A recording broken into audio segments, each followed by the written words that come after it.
Hello gang, sawadikap. Hari ni kita masak makanan seafood iaitu udang goreng tepung bersama Thai mayo. Let's go. First step, tuangkan tepung goreng raup dan tepung gandum. Sebab nanti kita nak bagi ada bunyi cup, kruk krap.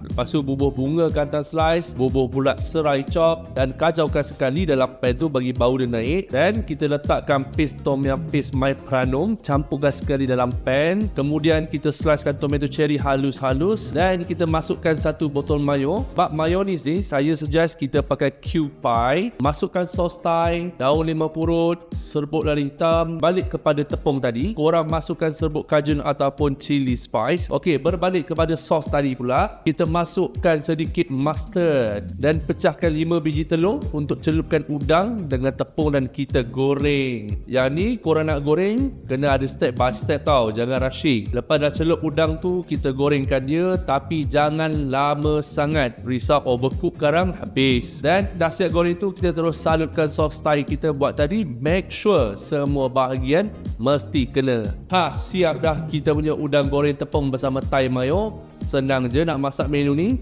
Kalau nak buat untuk murid pun boleh guys. So itu saja untuk menu Ramadan kita hari ni. Kita jumpa menu seterusnya. Tata.